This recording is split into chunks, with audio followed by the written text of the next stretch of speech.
Здравствуйте, уважаемые зрители! У нас сегодня в гостях эксперты Алмазбек Ахматалиев, политолог, профессор философии, и Аида Алымбаева, преподаватель политологии Международного университета Центральной Азии. Мы наших уважаемых гостей сегодня пригласили, чтобы поговорить о парламенте. Тема у нас так и называется «Итоги парламентского года». Нынешнюю сессию они начали в сентябре 2017 года.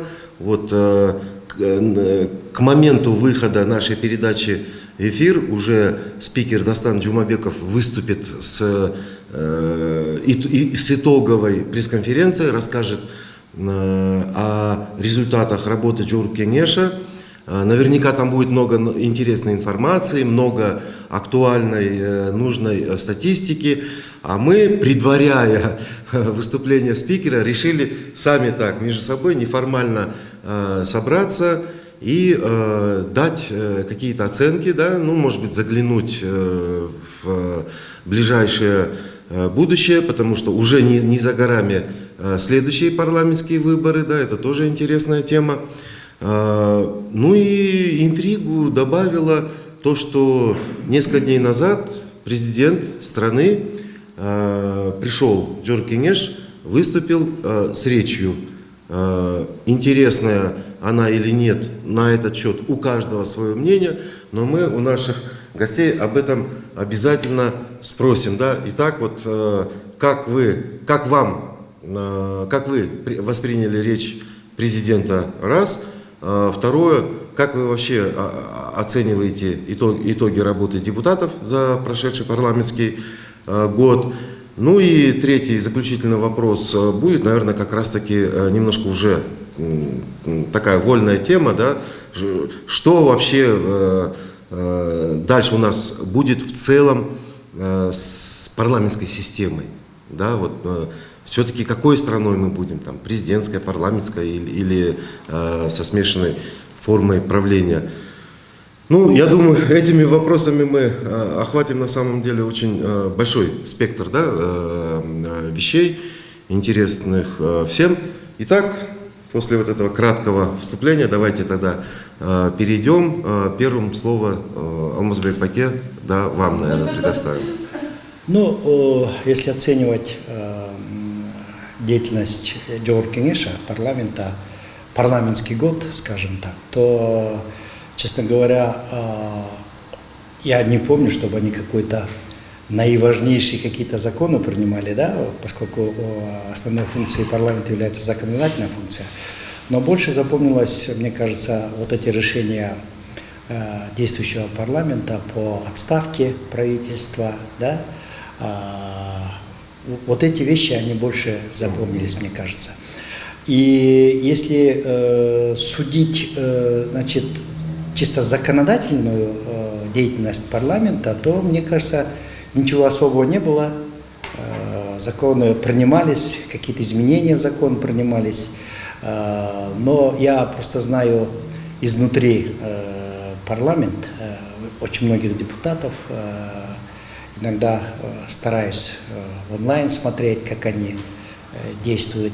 Мне кажется, вот буквально после президентских выборов, после того, как парламент отправил в отставку правительство Сапара Исакова, да, вот там вот какая-то жизнь начала, мне кажется, чувствоваться.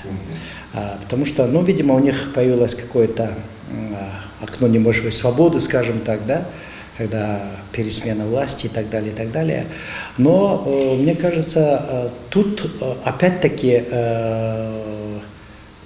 получилось так, что парламент фактически, несмотря на то, что между двумя президентами де-факто получилось, ну, скажем, кризис в отношениях, да, то они, не задумываясь, поддержали нового президента. Да? О чем это говорит вообще? Ну, это еще раз говорит о том, что парламент, в принципе, еще не состоялся как самостоятельная ветвь власти, как независимый парламент. Да? С другой стороны, он доказал, что этим ходом они доказали, что, в принципе, парламенту и большинству членов парламента есть что терять. Да? То есть вот эта олигархическая природа нашего парламента, да, мы все знаем, что это принцип олигархическая природа, вот это и как самое слабое звено может быть. Но с другой стороны, если бы они не поддержали нынешнего президента, да, то какую бы мы картину бы имели, да, то, мне кажется, было бы реальное двоевластие, да, потому что последние изменения в Конституцию, когда роль премьера, его функционал, да, его возможности несоизмеримы, например, с прошлым премьером и так далее, то вполне возможно, что мы бы были бы свидетелями более тяжелого кризиса, чем сейчас существует. Но мне нравятся вот последние шаги парламента, что они занимают такую нормальную позицию, да, что они обсуждают именно те темы, которые на слуху у народа, да, они заглядывают в социальные сети, да, то есть они как бы стараются держать пульс, руку на пульсе общества. А если бы был совершенно независимый орган, парламент, да, совершенно, ну скажем, такой неангажированный парламент, мне кажется, в наших условиях мы получили бы более тяжелую головную боль, чем сейчас имеем. Поэтому я очень долго думал и стараюсь сейчас вот анализировать вот эту проблему системы нашего госуправления, когда мы живем в системе микс, да, парламентско-президентская, я все больше начинаю убеждаться, что это наиболее приемлемая, наоборот, система. Потому что надеяться на то, что у нас будет очень качественный парламент, да, ну, по крайней мере, я не убежден, это даже в ближайшем будущем. И при этом, когда доверие народа, да, к самому Жогорку Кеңешу очень низкий, все эти исследования сейчас показывают, что он очень низкий, и при этом давать полную власть, скажем, то есть переходить на парламентскую форму, мне кажется, сейчас это рановато. При всем при том. Хотя вот эта двуглавая власть, она имеет кучу недостатков, но в то же время, мне кажется, сейчас это единственное возможное, что мы должны поддерживать. Потому что переходить на полностью президентскую мы это уже проходили. Да? И, к сожалению, результаты плачевные, скажем так. Когда сильный президент, в то же время полностью на парламентский, с этим олигархическим парламентом, я абсолютно уверен, что и следующий парламент будет примерно таким же. Мне кажется, это тоже тяжеловато. Это очень рискованно. Поэтому, честно говоря, если оценивать, то мне запомнилось только, почему они отправили в отставку, да, и причины этого. Я из этого делаю вывод, что парламент у нас такой же, какой был 2 года назад, но какое-то окно, ну, скажем так, либерализма, может быть, у них открылось это все. Может быть, это и хорошо. Может, это и хорошо, но все равно без сильного независимого парламента, который бы мог бы быть каким-то противовесом, да, президентской власти, мне кажется, это необходимо. И вот последняя инициатива, кстати, я об этом забыл, хочу сейчас сказать, последняя инициатива депутатов о создании специального комитета, да, по контролю над ГКНБ, это тоже говорит, что они не осмеливались это делать до сих пор, значит, если они осмелились эту тему вообще поднять, это такая очень чувствительная тема, да, то значит они немножко осмелели, и дай бог, чтобы они и дальше были более независимые и, скажем, более решительные, что ли. Как мы знаем, у парламента 3 основные функции: законодательная, контрольная и представительские функции. На мой взгляд, парламент наш справляется с законодательной функцией. У парламента есть свой годовой план, ежеквартальные, ежемесячные планы по принятию тех или иных законов. И в этом плане мы видим некоторые тоже сдвиги. В парламенте сейчас используются такие технологии, как общественное обсуждение законопроектов. В течение месяца все законопроекты размещаются на сайте Жогорку Кеңеша. больше, и граждане с любой точки Кыргызстана, используя интернет, могут прокомментировать либо выслать свои комментарии, отзывы. Это говорит о том, что парламент стал более открытым к гражданам и принимает во внимание эти комментарии граждан. Да? Тех новшеств мы не видели в прошлом созыве парламента. И что касается законодательных функций, я как говорила, можно ознакомиться со списком законов и так далее. А мне кажется, слабым звеном парламента является контрольные функции парламента. Парламент принимает законы, но не всегда парламент контролирует те принятые этим органом законы. В других странах есть очень хорошая норма. При принятии любого закона прописывается, когда этот закон будет принят к ревизии, да? Чтобы понять парламентариям, исполняет этот закон, какие сильные и слабые стороны этого закона. Если бы мы бы ввели бы такую норму для каждого закона, это повысило бы ответственность депутатов, что они должны возвратиться к этому закону через определенное время. И поэтому контрольные функции парламента, да, как исполнительная ветвь власти реализует тот или иной закон, он очень слабый, очень хаотичный, нет конкретного плана. Поэтому парламентские комитеты делают ревизию того или иного закона, почему работает или не работает, только когда происходят какие-то кризисные ситуации. Да? А если бы эта сторона могла бы быть налажена, у парламента было бы реальные рычаги, да, как бы контроля над исполнительной ветвью власти. Да. Что касается представительских функций, это работа, конечно же, политических партий. Мы знаем, на каком этапе находится развитие политических партий, у них нет региональных офисов, поэтому мы тоже можем говорить, что представительские функции парламент очень слабо исполняет. У них нет региональных офисов, была инициатива создания Джорджа Кенешем регионального как бы, офиса, либо информационного офиса в Аше, но это не было поддержано. Этот вопрос муссируется в воздухе давно, но, по крайней мере, у граждан нет, да, парламент открытый, но при этом парламент недоступен для граждан. Тоже недавно я просмотрела страницу Джорджа Кенеша, тоже другое новшество. У каждого депутата появилась страничка, где есть электронный адрес, контакты, как может тот или иной гражданин связаться с этим депутатом. Да, по крайней мере, это расширяет, опять же, доступность депутатов. Да. Но если в целом говорить, я думаю, парламент наш стал и показал себя зависимым от президента. Это не говорит о том, что парламент слабый, а это говорит о том, что президент у нас наделен, к сожалению, теми полномочиями, которые не позволяют парламенту быть более свободным и независимым. К сожалению, у президента находится под контролем ГКНБ. Этот орган, который продолжает, к сожалению, исполнять те же функции, которые он исполнял в советское время, являясь инструментом президента, устрашения, контроля, давления над политическими оппонентами. И те уголовные дела, которые были заведены против оппонентов политических, мы это видим, и продолжает сейчас Джеймбеков использовать те, например, те же уголовные дела против Сапара Исакова, либо уголовное дело заведено против мэра, либо против Кулматова и так далее. Это говорит о том, что все-таки этот орган должен быть реформирован. И недавняя инициатива парламентского комитета о создании отдельного, я поддерживаю эту функцию, потому что любой орган исполнительной власти, а ГКНБ находится в таком в таком институциональном поле, чтобы назначает президент главу и заместителей главы ГКНБ, а в то же время ГКНБ находится в структуре исполнительной власти.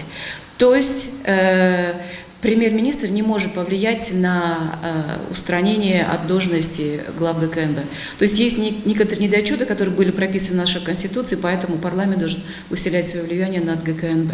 То есть в связи с тем, что президент, к сожалению, у нас имеет очень большие полномочия влияния над правоохранительными органами, над Генеральной прокуратурой и судебной системой, это вводит зависимость парламента от президента. Поэтому приход Джеймбекова дал свободу, независимость и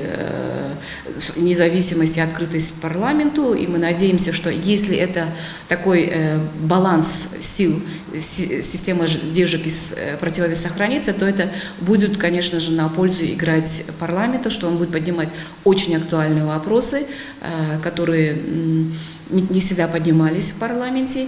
И в целом, я думаю, что парламентскую демократию у нас нужно укреплять. Об этом заявил во вчерашнем своем заявлении президент, что нам нужно сделать парламент более независимым, демократичным.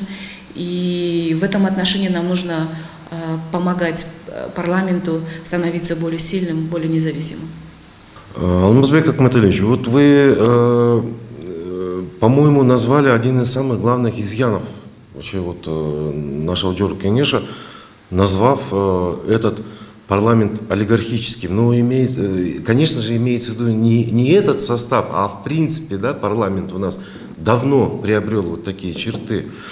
И как вы оцениваете вот недавно поднятую тему в Сенат Джорджа Кенеша о госфинансировании парламентских партий? Определенная логика, конечно, есть, да, потому что иначе бы этот вопрос не был бы поднят. Мы понимаем, о чем говорят авторы законопроекта. То есть, чтобы партии, скажем так, лишить вот этого их свойства денежных мешков, да, потому что все очень завязано. Да, вспомним предвыборные кампании, да, какие миллионы выбрасываются на политический пиар. А оказывается, и эта проблема решается, если мы запрещаем коммерческую рекламу, а на нашем общественном телевидении, которых даже оно не одно, их целых 3, да, если мы имеем в виду КТРК, ЛТР и телевидение НТМАК, которое как бы охватывает, да, все 3 телевидения охватывают практически весь Кыргызстан, всем распределяя бесплатно и равномерно, справедливо время. Все, да, то только лишь на дебаты и между собой, и на представление как бы своих политических программ. Никакого вот этого, как называют журналисты, чоса по стране с большими там бригадами артистов, да, когда предвыборные встречи превращаются там в полуконцерт, полутой со всевозможными там угощениями, ну и другими чертами. Вот тут бы я согласился с авторами, да, этого предложения, но а может быть есть еще какие-то недостатки, да, которые мы не видим, то есть что перевешивает достоинства или вот как раз те самые недостатки? Ну, вы в одном вопросе включили несколько вопросов, да, и поэтому однозначно сказать да или нет, это очень тяжело. Если вопрос касается чисто государственного финансирования политических партий, которые находятся в стенах Джорджа Кенеша, то я категорически противник этого. Ну, во-первых, это не изменит ту олигархическую природу каждого отдельного взятого депутата, который существует. Это абсолютно не изменит, потому что нужно тогда, если полностью заменить те финансы, которые партия тратит на свою рекламу, на свою предвыборную платформу и так далее, то мне кажется, полбюджета надо кидать на поддержку этих государственную поддержку. Мне кажется, вопрос в другом, что вот эта сама система прохождения в парламент, сама система прохождения в парламент, она, естественно, она более совершенна, чем одномандатная. Я, например, сторонник партийных списков, потому что одномандатные – это то же самое, но когда бьются один на один, а здесь как бы групповая драка, скажем так, да, в кавычках, конечно. И потом, значит, это способствует и преодолению вот этой нашего трайбалистских каких-то вещей, да, региональных и так далее, потому что каждая партия, она вынуждена включать в список представителей разных регионов. Тем более там есть возможность квотировать, например, женщин, молодежь, национальное меньшинство, то, что мы сейчас делаем, да. И тогда, конечно, это пока не работает, как бы мы хотели, но, по крайней мере, это есть. Мне кажется, что надо делать? Мне кажется, я вот вообще сторонник такого партийного списка, но преференциального голосования. Да? То есть, когда 2 бюллетеня, каждый избиратель голосует за партию, и в этом списке за любого, которого он считает или она считает достойным. Мне кажется, если мы ведем эту новость, то тогда те публичные люди, да, которые уже известные, они их лучше знают, да, и так далее, они, у них больше шансов, это во-первых. Во-вторых, у лидера партии просто уходит возможность лавировать вот с этой первой пятеркой, золотыми мандатами там, и так далее, и так далее. Второе, что нужно сделать, это нужно, мне кажется, вообще нужен закон, я не знаю, в законе о политических партиях или в каком-то другом законе, нужен жесткий финансовый такой государственный контроль над партийными деньгами. Они все деньги, даже промежуточный междувыборный период, я абсолютно сторонник этого, они должны проходить через казначейство.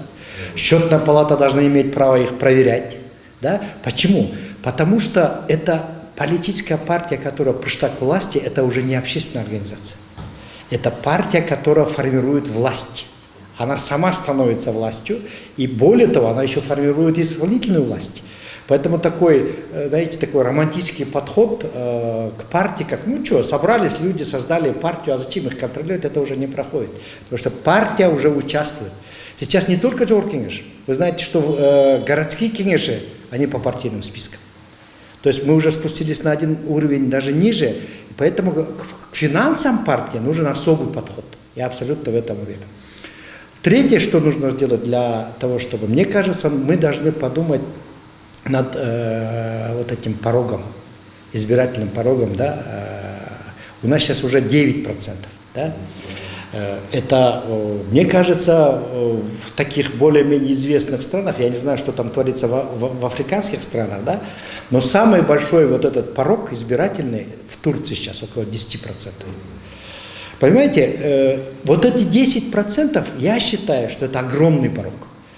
Ни одна молодая партия в ближайшие 10-20 лет, она никогда не проберется туда. Это нужно затратить столько денег, столько этих, чтобы хоть как-то. Есть хороший пример европейских стран. Например, в Нидерландах 0,75. В Израиле 2%, если я не ошибаюсь. Да? Да. Какая логика у оппонентов этой мысли? Ой, да там и так 6 партий, там будут 10 партий. Ну и что будет? Зато это будет честно. Это будет честно. Например, пусть там, я не знаю, там условно женщины, врачи там сделают свою партию и потом лоббируют свои интересы, да? Все равно, когда они приходят в парламент, они как-то договариваются, да? По платформам, по видению, по ценностям политическим и так далее, понимаете? Поэтому я считаю, что сделана большая ошибка, когда мы подняли до 9%. Мне кажется, вот это надо менять. Обязательно надо менять. Без этого... Вот сейчас, вот завтра меня тоже пригласили на презентацию одной политической партии. Там, я смотрю, молодежь собралась. Я им завтра хочу сказать, да вы никогда не пробьетесь. Потому что это уже, понимаете, тут работает и бренд, работают деньги, да, работают финансы, работает лобби, которое уже существует у определенных партий в Джор Кеңеше, да, или в низовых звеньях, там, в городском Кеңеше, Бишкеке, Ваше, например, и так далее. Поэтому очень трудно.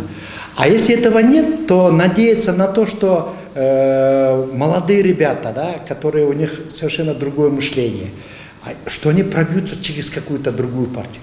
Им приходится околачиваться, ходить вокруг больших партий, да?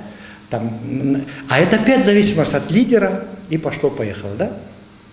Следующее, что, мне кажется, нужно делать, это нужно вводить в Джор Кеңеше, это вот то, что мы говорим о законодательных функциях, о контрольных функциях, да? Во многих странах существует институт лоббирования, да?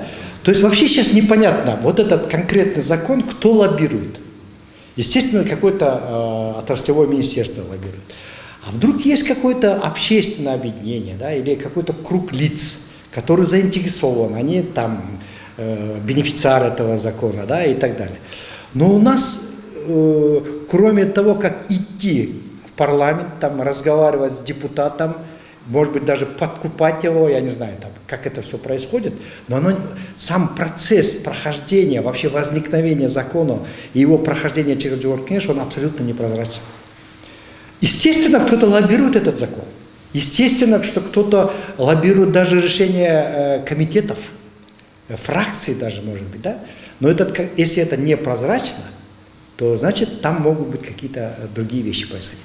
Поэтому нужно устанавливать закон о лоббировании, да, то есть я какой-то заинтересованный человек в прохождении какого-то законопроекта. Я собираю таких же людей, регистрирую в мне дают определенные права, я имею право встречаться с отраслевым комитетом, заниматься рекламой этого законопроекта и так далее. То есть вот в этом вопросе у нас абсолютная непрозрачность. Мне кажется, вот эти вещи, но заинтересована ли Георг Кенеш в этих вещах?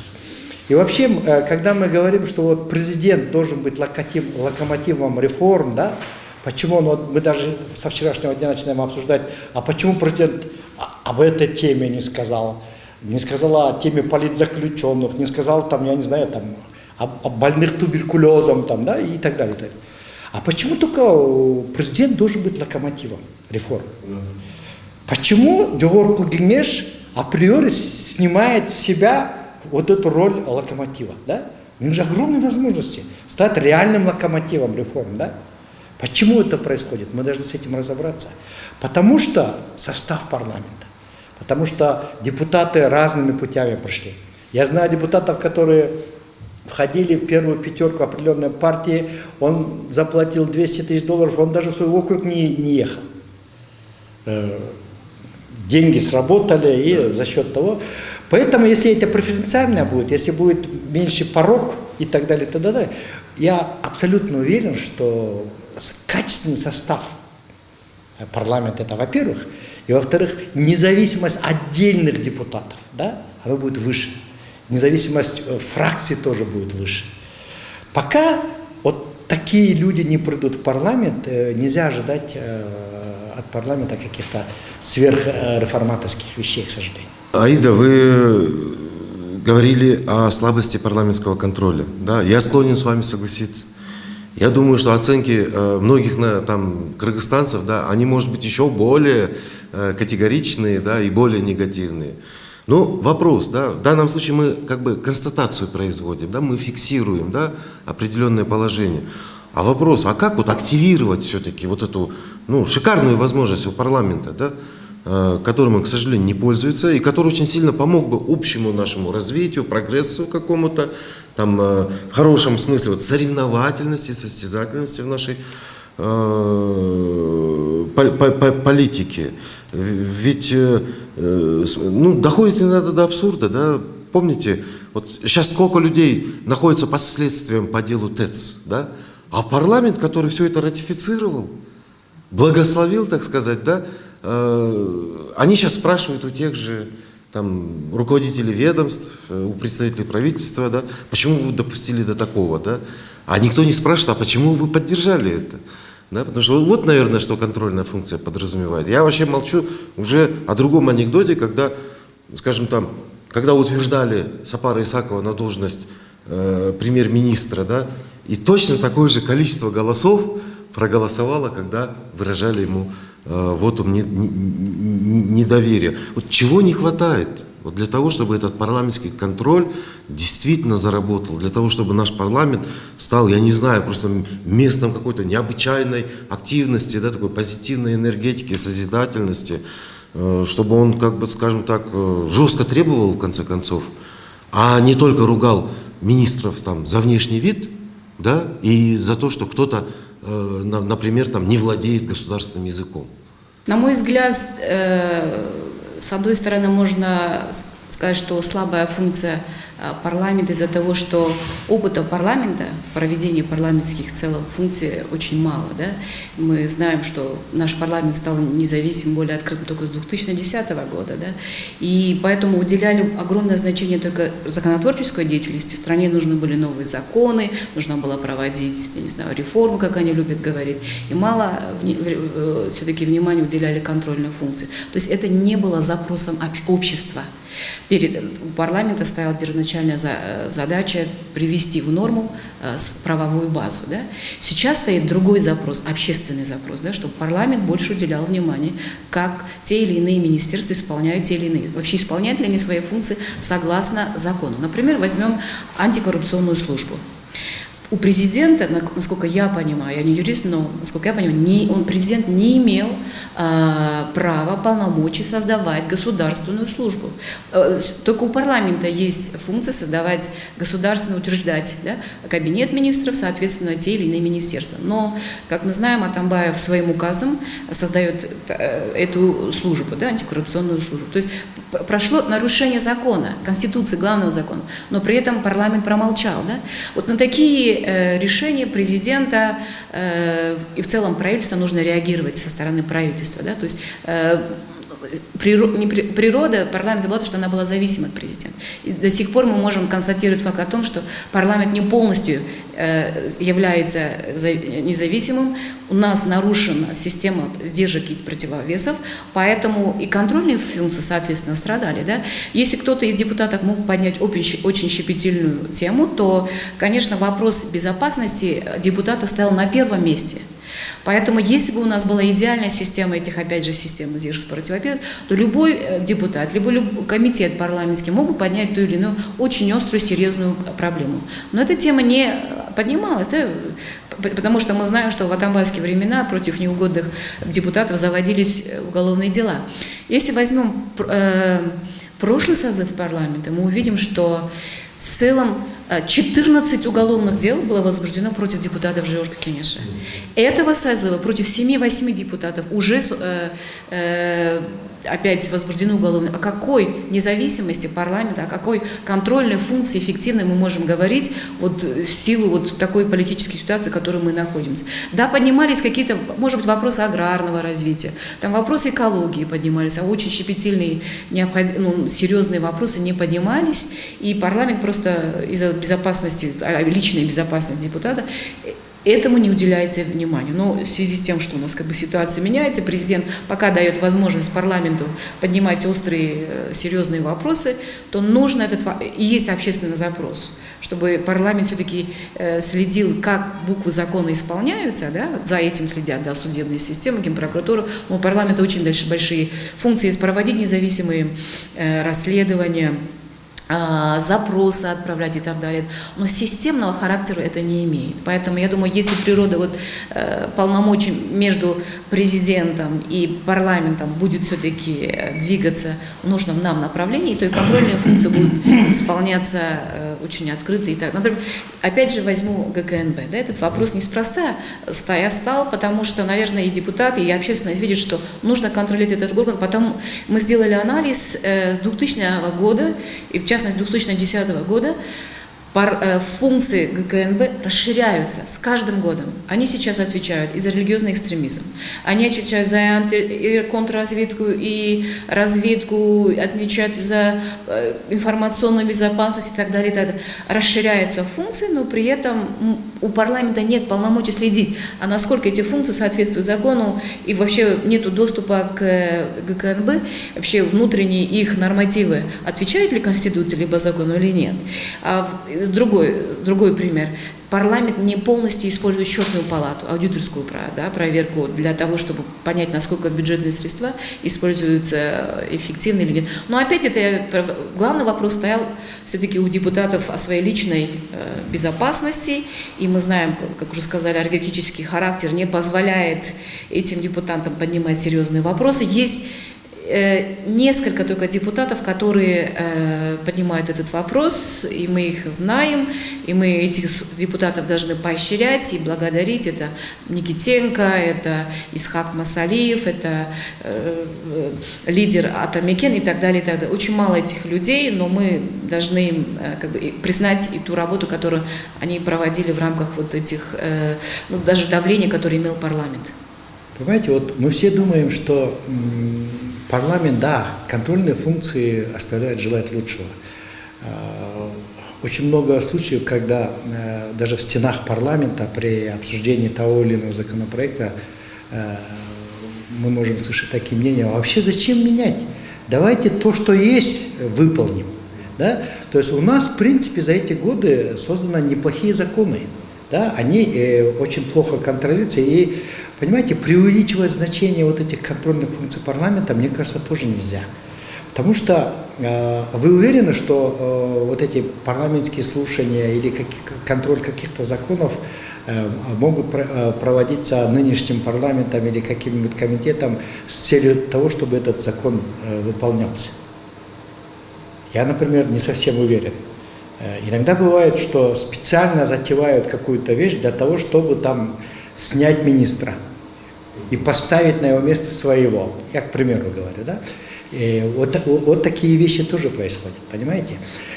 А если так по существу, мне кажется, парламентский контроль есть, но он не систематизирован. Да? Вы знаете, да, что по четвергам или по средам у них там перед сессией там, они час посвящают вопросам. Вот там, вы заметили, что в этот день очень много депутатов. Они приходят, они поднимают вопросы, но они поднимают вопросы конкретных территорий. Да? Ко мне обратился там глава Лёгмота такого-то, у них там мост снесло. Да? Я ничего против не имею, против таких вещей, но это не системно. Сегодня там снесло этот мост, завтра в другом месте будут сносить мост и так далее. Поэтому мне кажется, вот то, что Аида им сказала в самом начале, что у них должен быть такой годовой план, да, парламентских слушаний, четкий. Да? Например, в августе будет парламентское слушание по медицине, да? В сентябре по образованию и так далее, и так далее. Да? Это нужно готовить. Вот тогда, вот это и есть связь между избирателями, между Уркенешем реально в межпарламентский период, грубо говоря. Да? Если они вот это сделают, то, мне кажется, это вот все вопросы. Можно даже сказать, например, в августе будем рассматривать вообще все жалобы, замечания на Рынской области, к примеру. Даже давайте по территориям пойдем, да? Там в декабре всю Ожскую область, любые вопросы, которые там появились. Итак, но системности просто не хватает. Мне кажется, вот это самое главное. Вот это самое главное. Ну, несмотря на то, что мы короткое время себе отвели, очень интересно поговорили, порассуждали, важные темы затронули. Спасибо вам за то, что раскрыли, да, вот какие-то аспекты. Это тоже очень полезно. И, ну, чем можно резюмировать наше сегодняшнее обсуждение? Ну, прежде всего, может быть, какой-то посыл самим депутатам, да, отправить, если они нас слышат.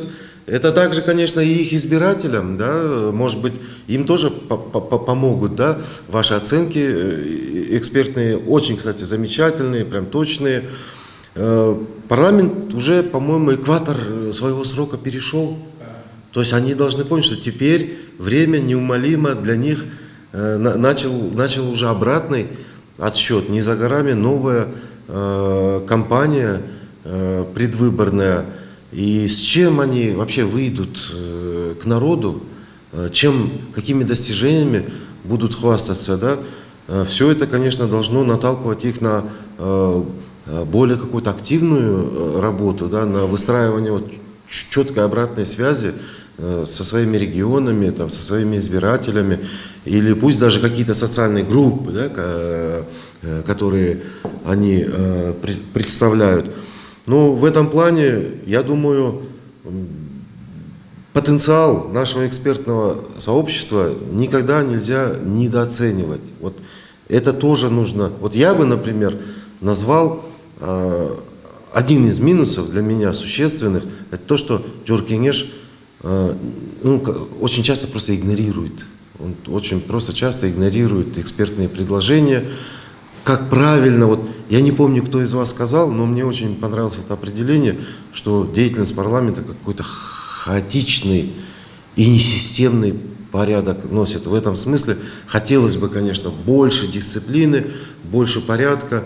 Ну и чтобы наши депутаты горели, да, горели на работе, потому что сейчас, Алмазбек Акматович, как вы очень точно подметили, со сменой президента для депутатов тоже открылось очень большое окно возможностей. Не использовать это, конечно, было бы неправильно.